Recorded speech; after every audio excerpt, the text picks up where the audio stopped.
He wasn't expecting to get that phone call. Nobody was expecting that phone call to be made. I'm gonna need you to get rid of all the leftover pizza boxes. The what? All the boxes left over from the pizza. All the boxes. Okay. Make sure you recycle the plastic like we talked about. Is the attorney who made the phone call, and why it was parceled out to social media as paperwork had been served. And I'm not saying allegedly, Sean. And you're lucky I signed the NDAs that I did. Otherwise, I would tell them about all the things that I did with you when I was. All right, fam, let's dive into it. A jail phone call allegedly linked to Diddy has recently made its way online, and it's already generating intense discussion across social media. The audio is believed to feature a private conversation between Diddy and his son, with many listeners claiming that some of the statements made during the exchange sounded unusually vague and open to interpretation. Rather than being treated as a routine family conversation, the call quickly caught the attention of fans who began analyzing specific remarks and searching for deeper meanings behind them. Several comments in particular sparked curiosity, leading to widespread speculation about what could be taking place behind the scenes. For now, however, most of the online reaction is driven by personal interpretations rather than verified information, and the complete context surrounding the conversation is still unknown. Here's what's really going down with Diddy's leaked jail phone call. At first, it sounds harmless, just Puffy talking about pizza boxes. But this isn't about late night munchies. No. Pizza is actually a code word hiding something much darker. An underground network arranging illegal activities involving youngins. What up? Yo, listen. Do not entertain none of this nonsense and nothing over the phone. I'm gonna need you to get rid of all the leftover pizza boxes. The what? All the boxes left over from the pizza. All the boxes. Okay. Make sure you recycle the plastic like we talked about. Yeah, some people are writing that boxes sound like cages. You know, we have somebody talking about how Star Island is right next to a shipping unit and a very short drive from an international airport. And that's where Diddy lives. There's apparently a huge shipping place right near Diddy's home in Miami. And it's also been confirmed that Diddy's mansion did have underground tunnels. And some actually say that they connected to the Playboy mansion nearby. The scary part is that in certain circles, ordering pizza doesn't mean food. It's a way to describe arranging under-the-table deliveries of not-of-age ex-workers, as if they're menu items. Is just as simple as ordering pizza. You could order as fast as 15 minutes. There's ads on social media and even gaming platforms that look exactly like this. You could select what age, height, and other really disturbing One reported line from the alleged call about getting rid of all the pizza boxes has fueled intense online speculation.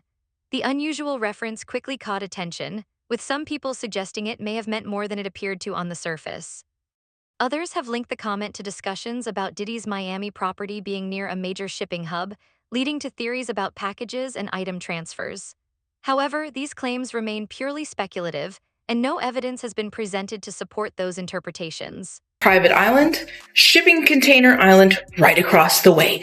Diddy's island with all of his friends, just a short drive away from a very huge island platform full of shipping containers, and you have to go right next to the Coast Guard. We all know what's been sealed and talked about. What are the odds that this man lives on this island just a short walk away from this entire platform of shipping containers? Come on, what do Diddy and shipping containers have in common?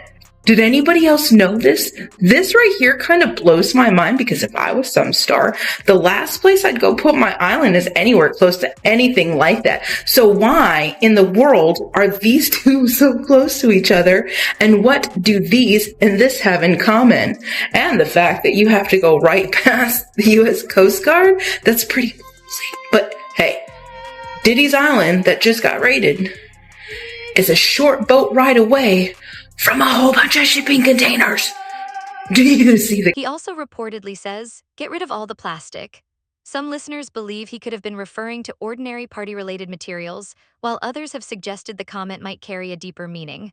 However, these interpretations remain unconfirmed and are based largely on speculation rather than verified facts. Make sure you recycle the plastic like we talked about. Yeah. It's obvious Diddy knew he was going in and he had all this already set up on the outside for his son.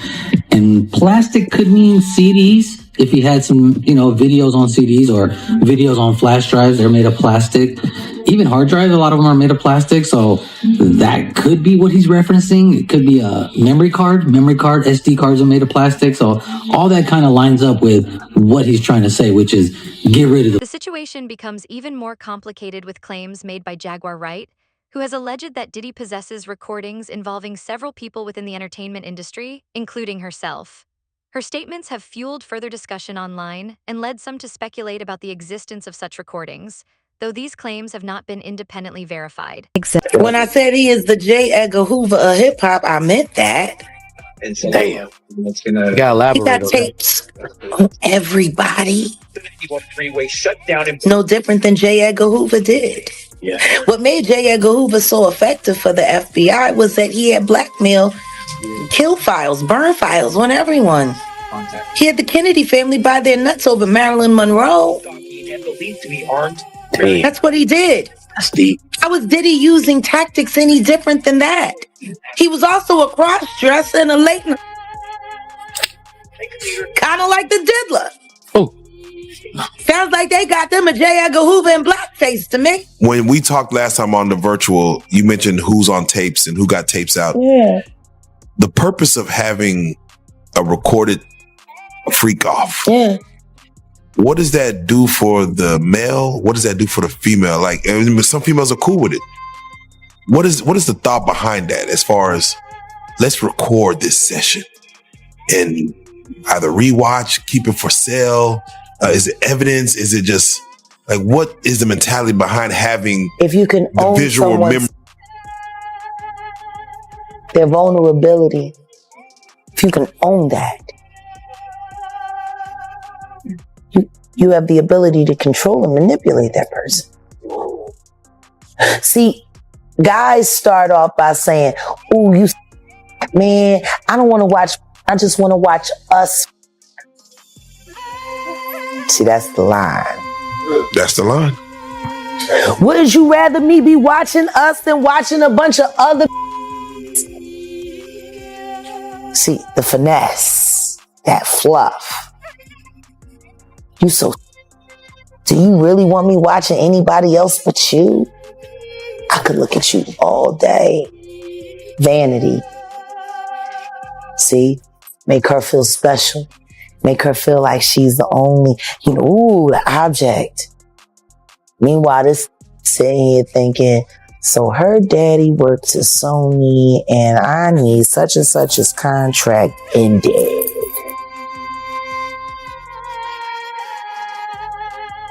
Does it also work this way for men? Absolutely. And it's worse for the men. Women are used to being the victims of, not men. No man walks in thinking that another man is looking at him like a lollipop. Not a straight man. Like I said, there's another tape of me out there. I just don't know where it's going to pop up.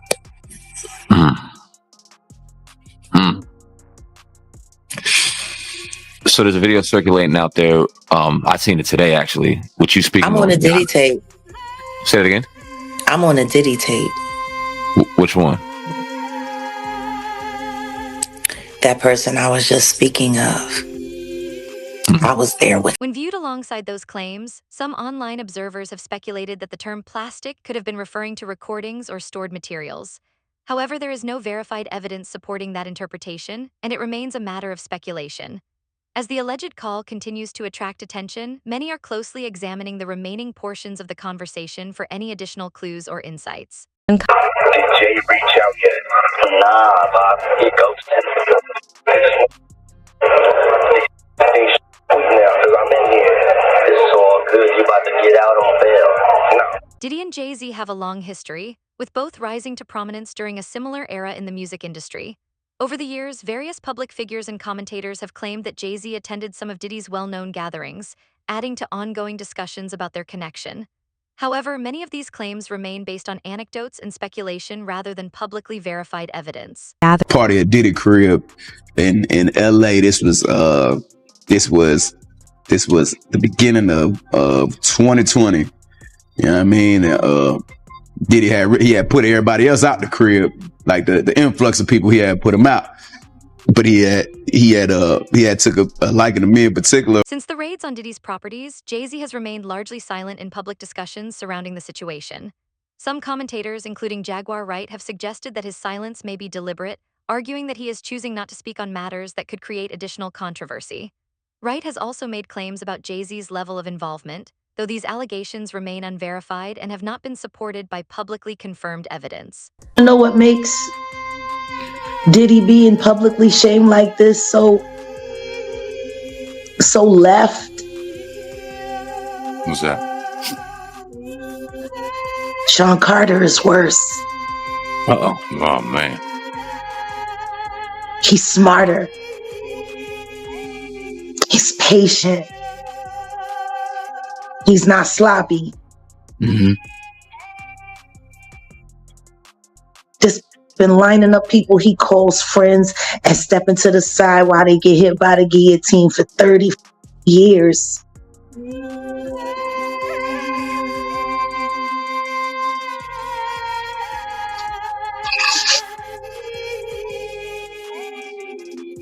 He's worse.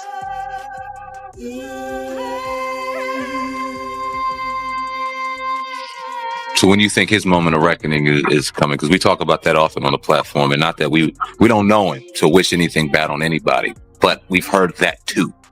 So I think the PPD trial has the potential to force Sean Combs to finally be honest about some things that he hasn't been honest about, which could create great leverage for knocking that big lip camel face back into the oblivion in the depths of hell where he came from. And I'm gonna be right there every step of the way. I got you. You just don't know it yet. As speculation grows, attention turns to the next part of the alleged leaked call as listeners search for more details behind the widely discussed remarks. Check this out. I need you to reach out to the producer. Let these motherfuckers know there's a release date for that new Netflix movie.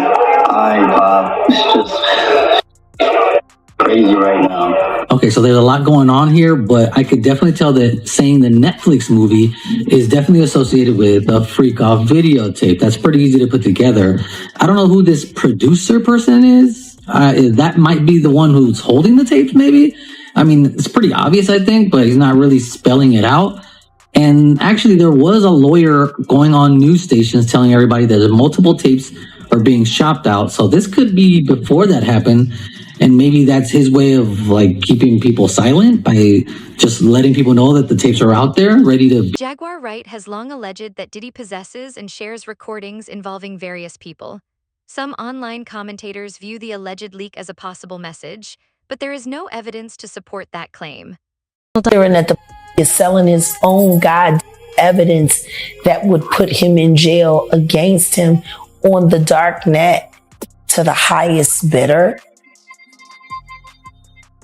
Why would he sell evidence of his debauchery and savagery? Why would he sell on the dark net his tapes of just terrible? Wanna know why? Because he doesn't intend to stand trial. Is he protecting people, or are people protecting him? Oh no, he's selling it because he needs the cash. The last freak off tape that just got sold on the dark net, which I know because I monitor, went for $500 million. It had multiple stars in it. Nicki Minaj, Rihanna, Chris Brown, Justin Bieber, Drake. It was a really interesting night in Calabasas, and he just sold that footage. How come you think it doesn't get leaked to the public? The dark net? Yeah, like... Because of the dark coin. Most people don't even know that the dark coin exists. But that's how they're trading for all of the flesh they sell. Which is why I became so outraged last year when the twins turned 16 and he had them dressed like, and then he auctioned them off as NFTs because the NFT that he sold them to was attached to that dark coin. It was like a promissory note to sell his daughters to the highest bidder. I actually received the New York Post article from the person who contacted me to sell the tape. They sent me that article. I was not shocked by what I read in the article. I was hoping that even the client that I contacted would reach out and see and kind of alert that person that this was going on and to possibly help them. The person who has the tape really doesn't want to shop it around. They really want to help and wanted to directly sell it to that person, but it seems as if they are going elsewhere. You know, we know that you've seen the footage. You talked about that last week when you were with us. So, you know, as you know who it is, and I know that you can't tell us who it is for all the reasons, right? But as you know who it is, and as we're moving through this story, and it's starting to really feel like it's unraveling, and you feel bad for the person, and we don't even know who it is there anything more you can tell us about that part of it? I really do feel bad about the person. Part of the reason that I did come and say something outside of just to protect my own safety, but I wanted to sound the alarm, essentially bring the dog whistle, if you will, to that person that maybe they should do something about this before it came out. Mm-hmm. If I was them, I would do something about this. And the only way to do anything is to do the catch and kill. That's the only way to ensure that it doesn't come out. You know, we're taught that God helps those who help themselves. So if we have a situation where that person does have the opportunity to purchase the video, if I were them, I would absolutely purchase the video. Wow. Well, do you think this is going to surface publicly? I mean, are we getting close to that moment? From what I'm hearing, I think so. I'm hearing whispers that there is at least one major network, possibly two, in a bidding war for that footage. So I believe we're sooner rather than later maybe finding out, unless that person comes and purchases the video themselves, which is really the goal of the people who have the video. They just, you know, at this point, if that person doesn't want to purchase it, then it's going to go on the open market. Adding to the controversy, a recently surfaced witness has claimed to possess 8 flash drives containing alleged recordings involving multiple celebrities. The individual also says they have a manuscript said to be connected to the late Kim Porter's memoir. These claims have generated significant discussion online, though the materials and allegations have not been publicly verified. Those 8 videos, 8 celebrities, 6 men and 2 women. How many of those 8 celebrities were close to being underage or potentially underage? 2 males. 2 males. And of those 8 celebrities, how many of them were intoxicated or under the influence of drugs? This is going to be all speculation. I just want to preface it by he wouldn't know if they were. Right. Sure. Appear to Let be. me rephrase it. Based on, yes. Understand. Out of the 8 celebrities who were recorded having intimate relations with Sean Combs, how many of them appear to be either inebriated or intoxicated or under the influence? All of them. All of them. Out of those 8, how many appear to be potentially victimized? How many might have been victimizing? I think all, to be honest, all. Were victims or victims. were perpetrating? Victims. They were all 8 were victimized. Yeah, meaning victim. this was happening to them and they were inebriated. Right. Not knowing, I guess, how much proof it was in it, what they was doing. And of those 8, how many seemed to be potentially minors? 2 to 3, possibly 3. 2 to 3. Also on the flash drives, Courtney, was what looked to be a manuscript written by, it appears to be a woman who had taken Kim Porter's private journals and had written a book. Is that accurate? We don't know. I don't know how. Yeah. I don't know how, who wrote it, put it together, but it was from her when I spoke to her. What you received on the flash drives, was it the completed book or was it notes from Kim Porter that later were made into a book? It was completed. It's only 60, Okay. only about 54 pages. Sure. And in the beginning, it says, Kim made me promise that if something happened to her, I would make sure this book became public to the world. The way Sean moved, I knew that was a promise I would have to fulfill. Kim knew I was a woman of my word, and this book was going to make it to print. So it sounds like it is a woman who wrote up the notes from Kim Porter. Does that sound accurate? It's how you read it, yes. I haven't even read the book. Do you know who the woman is? No. And to be clear, he received it in its complete form. So I think just to make sure we have some clarity here, the manuscript that Mr. Burgess received was already in its complete form.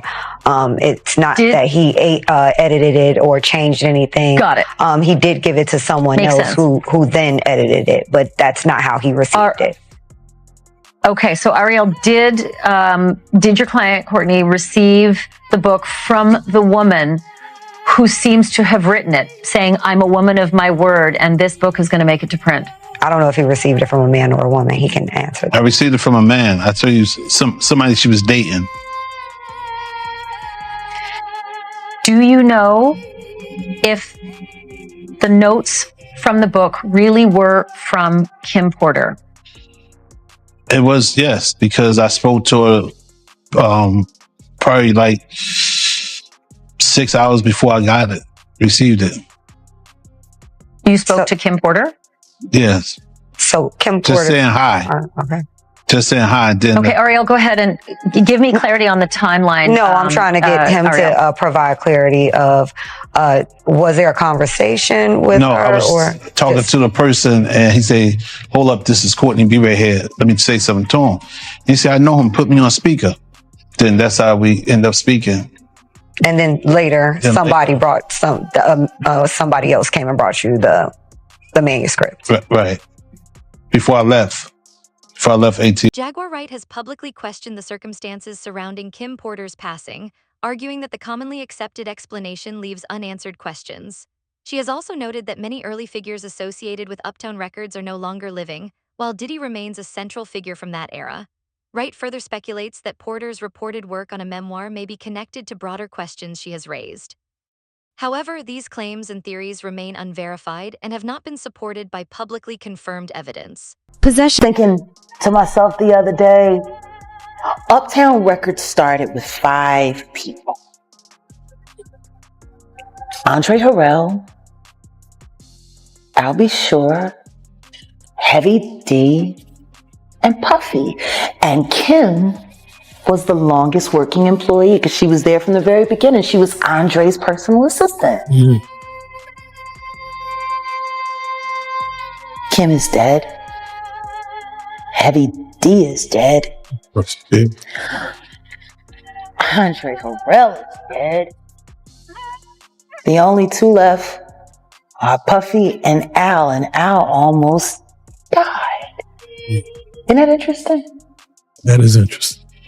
Heavy D was found dead, face down in the heart attack. Andre Harrell, heart attack. Kim died from pneumonia, but there's the first coroner's report that said that she died.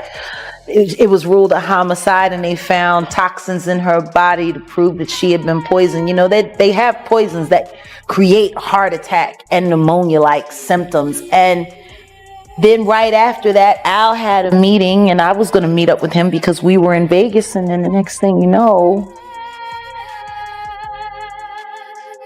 you want to know what they all had in common, though?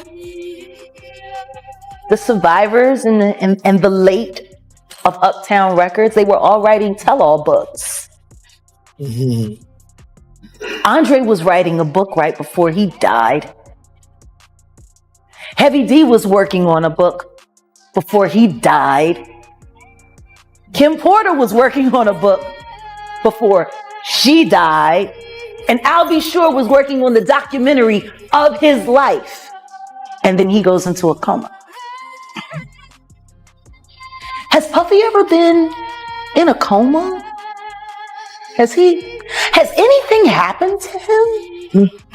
He must be the luckiest mother, because it seems like everybody that worked at Uptown Records from the very beginning is gone. Just him. I guess Al disappointed you. You know, I speak for a reason. When you see this bullshit motherfucking game, people that you love, that you like, you know, it's too many coincidences. Too many. As always, the claims discussed in this story remain the subject of ongoing debate. Whether Jaguar Wright's allegations are credible or whether the alleged call has a deeper meaning is ultimately up to each viewer to decide based on the available information. Share your thoughts in the comments, and don't forget to follow for more updates and developments surrounding this story.